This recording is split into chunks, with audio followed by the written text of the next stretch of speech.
This podcast is dedicated to the memory of David Faraday, Betty Lou Jensen, Darlene Farron, Cecilia Shepard, and Paul Stein, and to Michael Mageau and Brian Hartnell. This is Zodiac Speaking, a classic Gunpoint Campus podcast. I'm your host, Chris Garcia.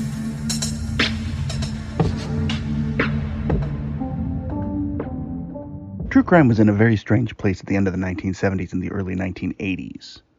It never really went away, but in many ways, what had been a true crime wave of the late 60s, early 70s, and certainly the big wave of the 1950s, had given way to more paranormal, particularly things like the Amityville Horror, of course, the classics on In Search Of. The Great Unsolved Mystery book by James Purvis came out in 1978, and it is another compilation book of stories of mass murder, a touch of the mafia, marriage and death, so on and so forth, across a number of different areas. But the fascinating one is actually the Zodiac, called Zodiac, the Sign of Death. And it's a very, very different approach than we had from just 7 years before. It's more salacious. And while the California Crime book definitely had a level of salaciousness to it, not to this level, a decent example is, but this stark beauty went unnoticed by the young couple parked on lonely Lake Herman Road. David Faraday, 17,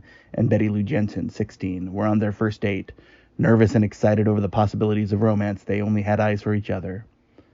Suddenly, a lone figure approached the car. Crouching by the driver's window, the now visible man pulled out a .22 caliber pistol and aimed it at young David's head.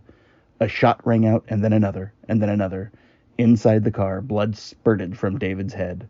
Across the seat, Betty Lou screamed. After a moment's hesitation, she yanked the door open and began to run frantically. But she was not fast enough, and 5 more bullets brought her to the ground. It was over in a minute. A young couple lay dead. The only clue to their murder, the 9 shell casings, spread around the area. Very, very different, as it's not necessarily reportage, because, frankly, there are a lot of statements in there that could certainly be true, but weren't necessarily backed by facts. But at the same time, it is reporting a very, very true crime thing.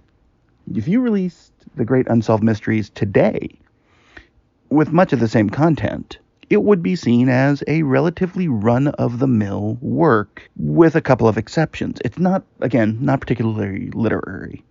The level of writer that has become interested in writing true crime has changed over the years to be more articulate, I guess the way I would put it.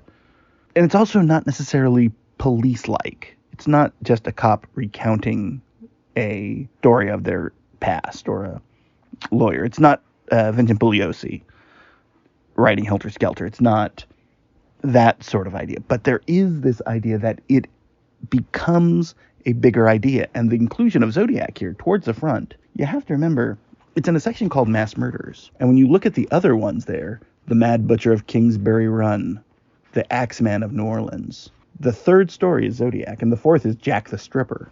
That placement is so key, because this was a point where the Zodiac was at a nadir. It had been several years since the last real confirmed message.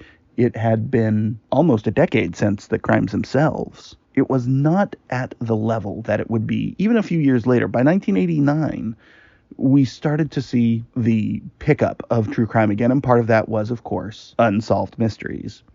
But one of the big things here is that this has a great appearance of the true crime world, and it's connecting these great big stories with Zodiac very early on.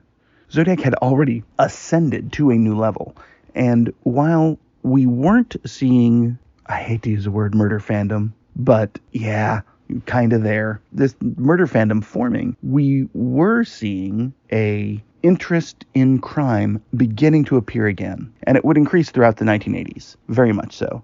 Part of that was the rise of the 24-hour news channels like CNN. Part of that was the great increase in zines, which gave us things like Murder Can Be Fun. Definitely a true crime underground, I guess, would be the best way to put it.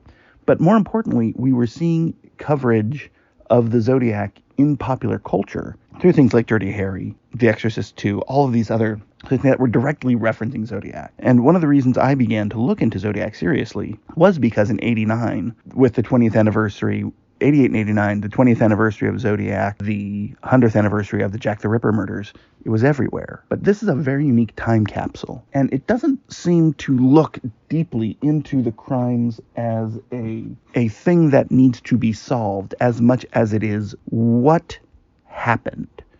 It doesn't look particularly deeply at the impact, which is something that I think a lot more true crime is doing nowadays, and I think that's a great thing. But this is a fascinating book. Pick it up if you get a chance. And one of the things that I really recommend is look at it as if these were being read to you as true crime podcast episodes. And I think it really becomes apparent what it was trying to do.